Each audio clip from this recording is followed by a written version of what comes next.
Okay తమ్ముడు.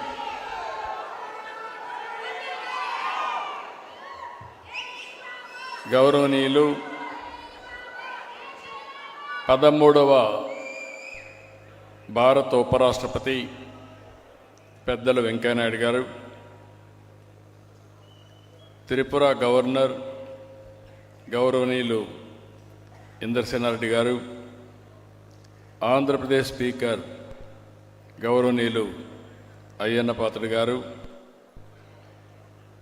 నందమూరి రామకృష్ణ గారు, సహచర మంత్రివర్గ సభ్యులు రవీంద్ర గారు, ఫరూక్ గారు, గౌరవ శాసనసభ్యులు వర్ల కుమార్ రాజా గారు, యార్లగడ్డ వెంకట్రావు గారు, బోడే ప్రసాద్ గారు, నెట్టెం రఘురామ గారు, కామినేని శ్రీనివాస్ గారు, తంగిరాల సోము గారు, అప్పటి నుంచి ఇప్పటి వరకు అదే ఉత్సాహంతో ఉన్న బుచ్చయ్య చౌదరి గారు, మీరు ఉపన్యాసం విన్నారు.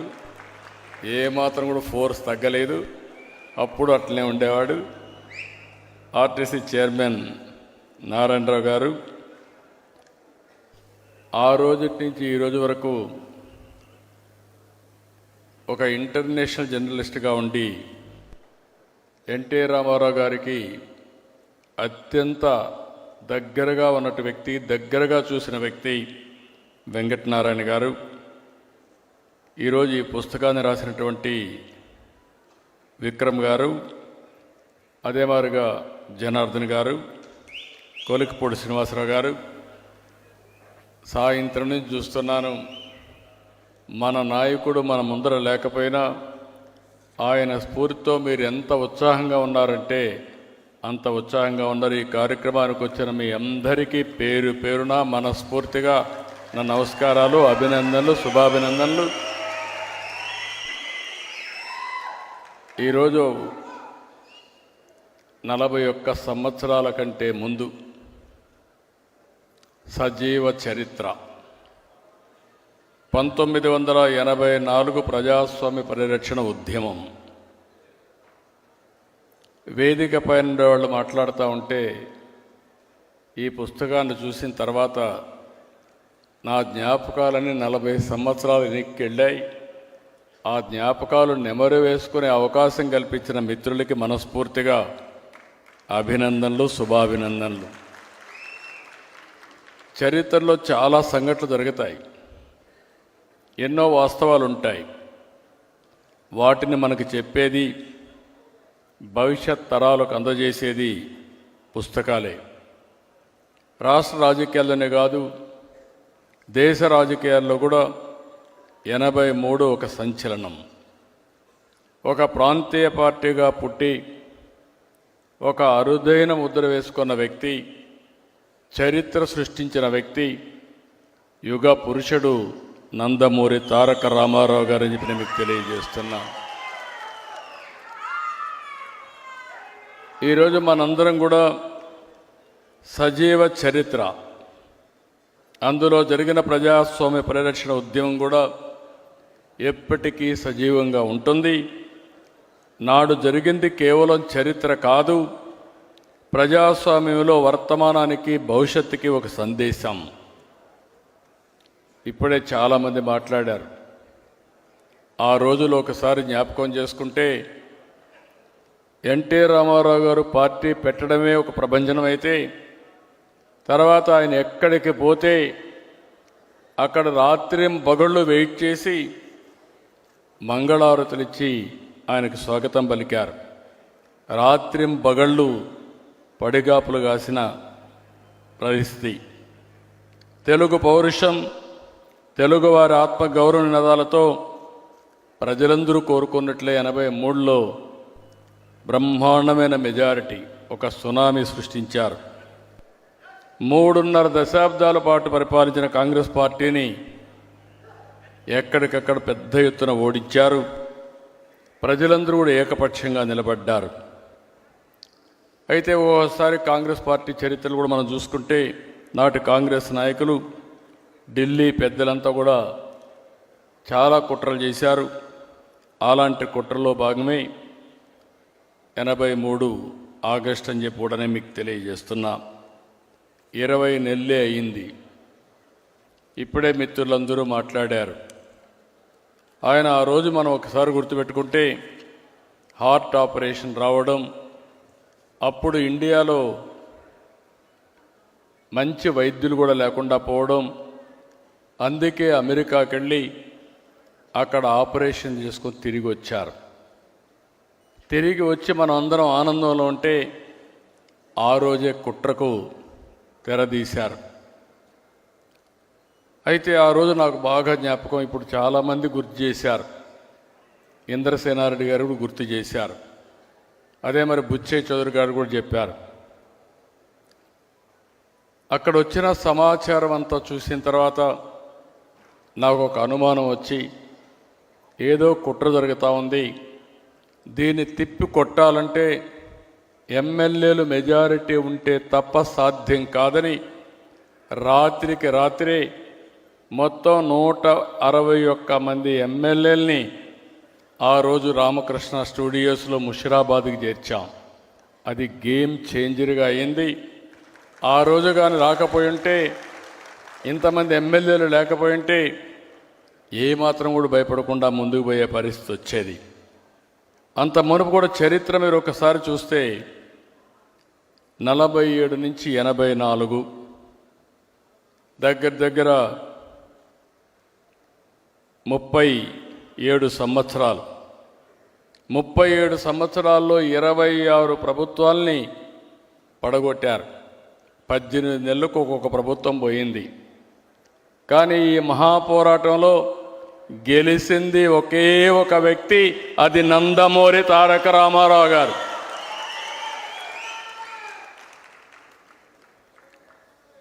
దానికి కారణం 203 సీట్లతో గెలిపించారు. ఈరోజు మనం ఒకసారి చూస్తే ఆయనకు జరిగిన అన్యాయం ఒక పక్కనైతే, ప్రజాస్వామ్యానికి జరిగినటువంటి ద్రోహం కింద ప్రజలందరూ సంఘటితమయ్యారు. ఇప్పుడే ఇంద్రసేనారెడ్డి గారు చెప్పారు, అప్పట్లో ఇంద్రసేనారెడ్డి చాలా పౌరుషంగా ఉండేవాడు, హైదరాబాద్లో ఉండేవాడు.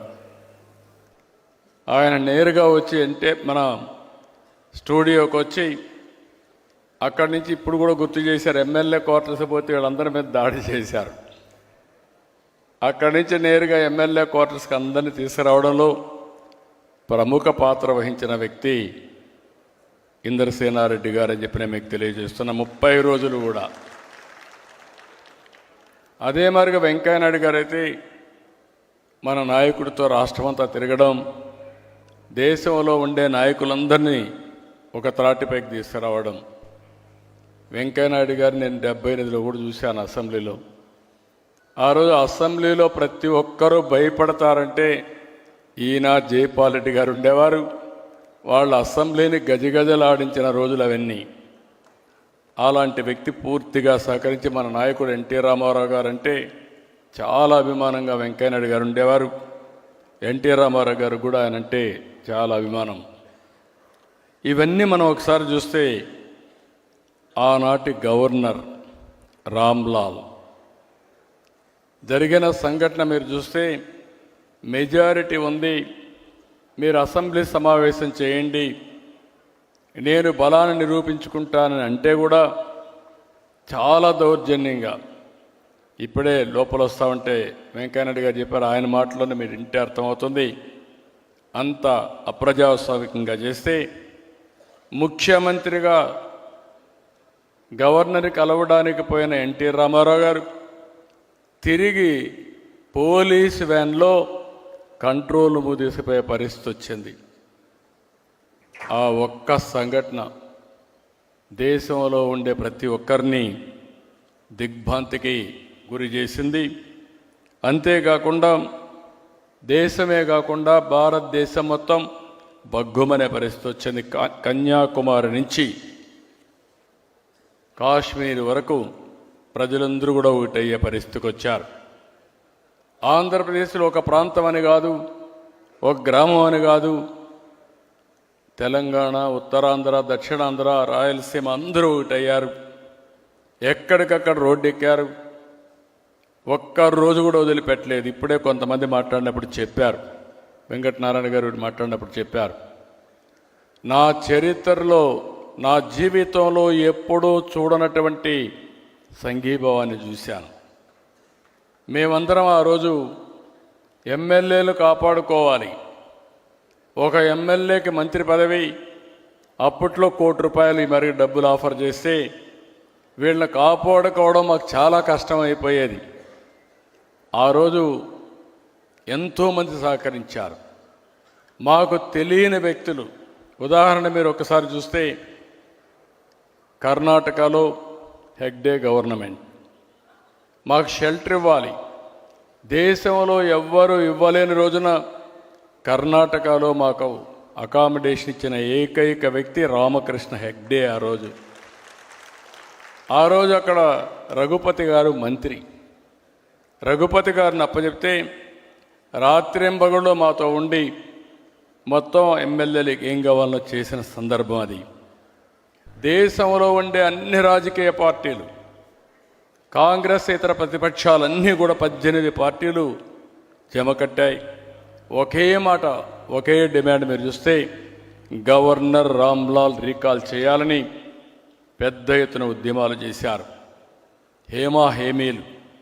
ఈరోజు మీరు చూస్తే చరణ్ సింగ్, చంద్రశేఖర్, వాజ్పేయి గారు, అద్వానీ, జార్జ్ ఫెర్నాండెస్, కరుణానిధి, చండ్ర రాజేశ్వరరావు, మాకినేని బసవ పొన్నయ్య, ఇలాంటి వాళ్ళందరూ కేంద్రంలో నేషనల్ లెవెల్లో సారథ్యం వహించారు. ఇక్కడికి వస్తే వెంకయ్యనాయుడు గారు, ఇందర్సేన్ రెడ్డి గారు, దత్తాత్రేయ, సుందరయ్య గారు, ఇలాంటి మహామకులందరూ కూడా ఇక్కడంతా కూడా పోరాడారు. ఆ రోజు జ్ఞాపకాలు చూసుకుంటే కట్టుబట్టలతో నేను బయలుదేరి వెళ్ళిన తర్వాత 30 రోజులు మళ్ళా ఎన్టీ రామారావు గారు ముఖ్యమంత్రి అయిన తర్వాతనే ఇంటికి వచ్చాం. నేను ఒక్కడనే కాదు, నాలాంటి వాళ్ళు కొన్ని లక్షల మంది త్యాగాలు చేశారు, జైళ్ళకి వెళ్ళారు, పోరాటాలు చేశారు. అంతిమంగా ఎమ్మెల్యేలు కూడా మీరు చూస్తే ఒక పట్టుదల, ఎట్టి పరిస్థితుల్లో ప్రజాస్వామ్యం కాపాడాలి, ఎన్టీ రామారావు గారికి న్యాయం జరగాలని పట్టుదలతో పోరాడారు. సాధించామని చెప్పి కూడా నేను మీకు తెలియజేస్తున్నా. ఓసారి బాధ, ఆవేదన కలుగుతుంది. అదే సమయంలో మా అత్తగారికైతే క్యాన్సర్ కూడా ఉండేది. ఈయనకు హార్ట్ ఆపరేషన్ అయింది, ఆవిడకి క్యాన్సర్ ఉంది. ఆ తర్వాత ఈయన ముఖ్యమంత్రి అయిన తర్వాత ఆవిడ చనిపోయే పరిస్థితికి వచ్చారు. ఇది కుటుంబంలో ఒకసారి తలుచుకుంటే చాలా బాధ, ఆవేదన. అదే సమయంలో ఎన్టీ రామారావు గారి పట్టుదల చూస్తే తెలుగు జాతి, అందుకే ఎన్టీ రామారావు గారు చిరస్థాయిగా తెలుగు జాతి ఉన్నంత వరకు తెలుగువారి గుండెల్లో ఉండిపోతారు. అది ఆయన పోరాడినటువంటి పోరాట పటిమ. అలాంటిది మనం ఎవ్వరూ మరిచిపోలేం. తప్పకుండా మన ప్రయత్నాలు మనం చేస్తూనే ఉంటాం. ఈ దేశంలో భారతరత్న ఎన్టీ రామారావు గారికి ఇవ్వాలని అనునిత్యం పోరాడుతా వచ్చే వరకు, సాధించే వరకు ఈ పోరాటం ఆగదని మరొకసారి మీ అందరికీ విజ్ఞప్తి చేస్తున్నా. అందుకే తమ్ముళ్ళు ఎన్ని గుర్తుపెట్టుకుంటే డెఫినెట్గా మనం అది ఈ రోజా రేపా ఎల్లుండా తప్పకుండా ఎన్టీ రామారావు గారికి భారతరత్న వస్తుంది. దానికోసం పోరాటం చేస్తాం, సాధిస్తాం. ఈరోజు ఇంకో పక్క మనం చూస్తే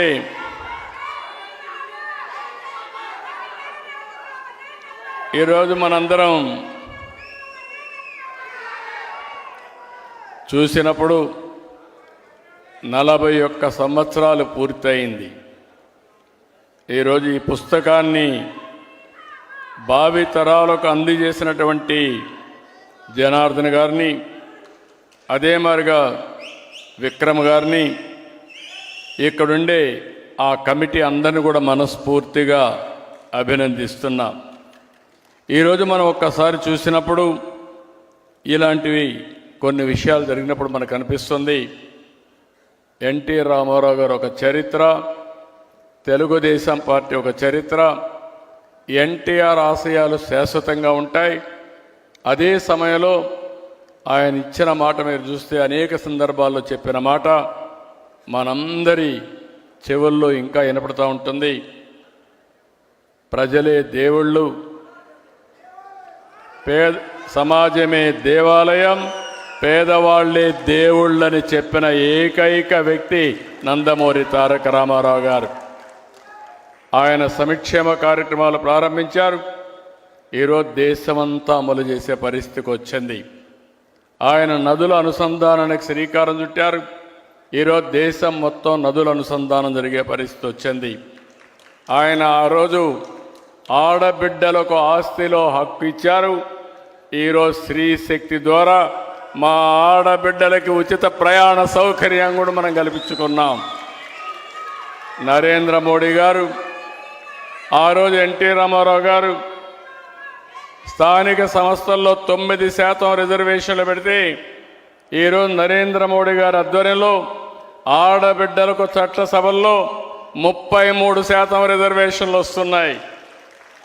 అంటే మనం చేసిన ప్రతి ఒక్క పాలసీ ఈరోజు దేశానికి ఆదర్శమైంది.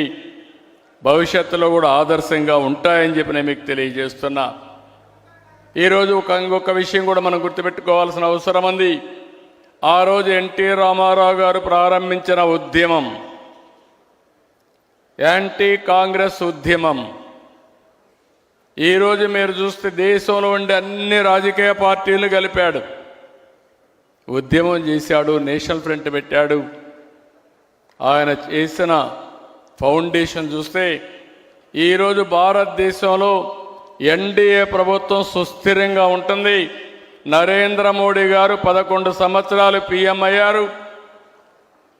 11వ స్థానంలో ఉండే ఆర్థిక వ్యవస్థని 4వ స్థానాన్ని తెచ్చారు. రాబోయే రోజుల్లో ప్రపంచంలోనే భారతదేశం అగ్రస్థానం కాబోతుంది.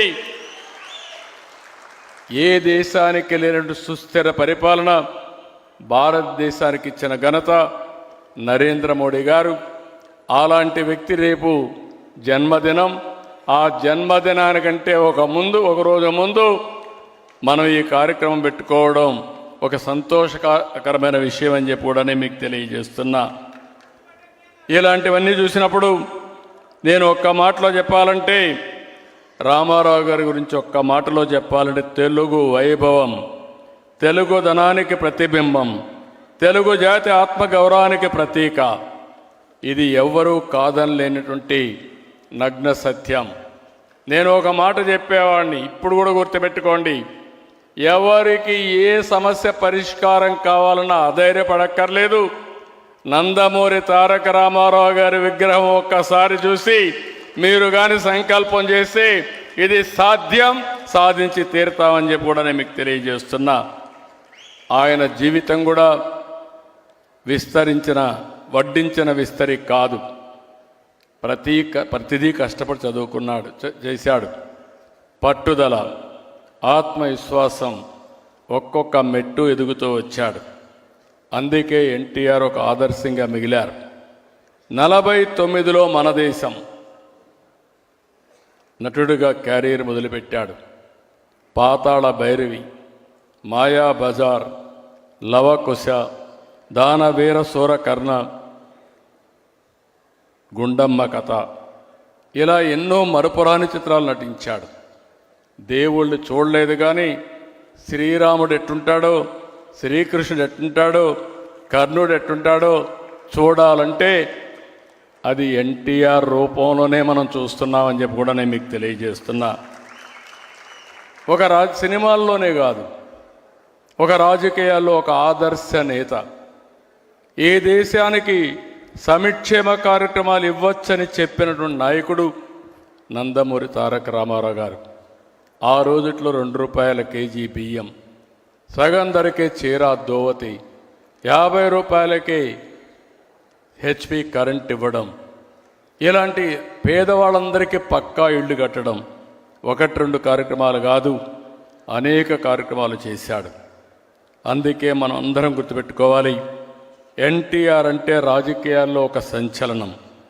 ఎన్టీఆర్ అంటే ఒక ఉత్తేజం, ఉత్సాహం, ఎన్టీఆర్ అంటే ఆవేశం, ఆత్మాభిమానం. ఎన్టీఆర్ అంటే రామరాజ్యం, పేదల సంక్షేమం. ఎన్టీఆర్ అంటే నాటికి నేటికి ఎప్పటికీ తెలుగు జాతి వైభవం. అందుకే ఆలోచిస్తున్నాం, అమరావతిలో ఎన్టీ రామారావు గారు శాశ్వతంగా గుర్తుండే విధంగా తెలుగు భాష కూడా ప్రాచీన భాషగా డిక్లేర్ చేశారు. ఈరోజు మన వెంకయ్య నాయుడు గారి యొక్క కృషితో నెల్లూరులో సెంటర్ పెట్టారు. కానీ వారు కూడా మనం ఒక మాట అన్నారు, దాన్ని డెవలప్ చేయాలని. వారు అనుమతిస్తే ఆ సెంటర్ కూడా తీసుకొచ్చి తెలుగు వైభవం పేరుతో ఎన్టీఆర్ విగ్రహం పెట్టి పెద్ద ఎత్తున తెలుగు భాషకి, తెలుగు ప్రాచీన భాషగా దీన్ని భావితరాలకు అందించే బాధ్యత తీసుకుంటామని చెప్పి కూడా నేను మీకు తెలియజేస్తున్నా. ఈరోజు గుజరాత్లో సర్దార్ వల్లభాయ్ పటేల్ విగ్రహాన్ని పెట్టారు.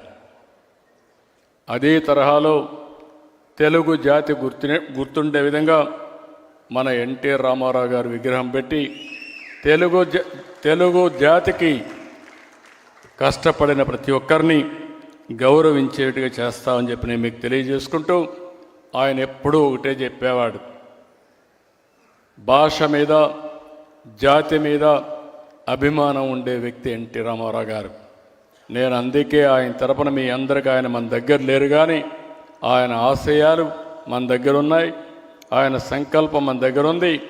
ప్రపంచంలోనే తెలుగు జాతిని నెంబర్ 1 చేసే బాధ్యత తెలుగుదేశం పార్టీ తీసుకుంటుందని చెప్పి మీ అందరికీ విజ్ఞప్తి చేస్తూ, ఇప్పుడే మీరు చూశారు, ఆ రోజు ఒక ఉద్యమం చేస్తే 2024లో సైలెంట్ ఉద్యమం. నేను చాలా ఎన్నికలు చూశాను కానీ 94% స్ట్రైక్ రేట్తో 57% ఓట్లతో గెలిపించిన ఏకైక ఎన్నిక ఆంధ్రప్రదేశ్ చరిత్రలో 2024. అది ఎన్డీఏ పై నుండి అభిమానం. ఆ అభిమానాన్ని శాశ్వతంగా ఇక్కడికి వస్తే మిమ్మల్ని అందరినీ చూస్తున్నా, ఇక్కడుండే మీరే కారణం.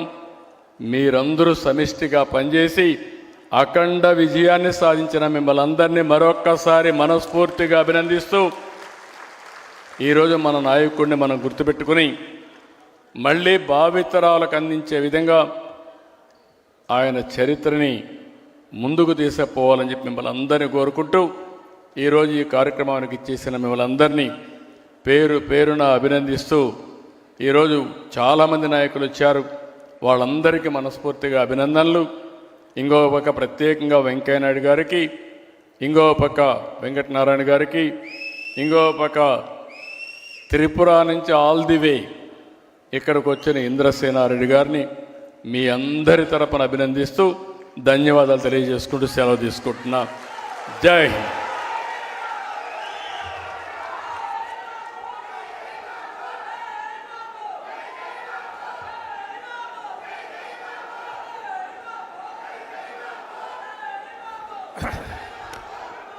మాన్యులు పెద్దలు, భారత మాజీ ఉపరాష్ట్రపతి, తెలుగుతనానికి నిలువెత్తు నిదర్శనం, అలుపెరుగని గళం శ్రీ వెంకయ్య నాయుడు గారిని ప్రసంగించవలసిందే కోరుతున్నాను.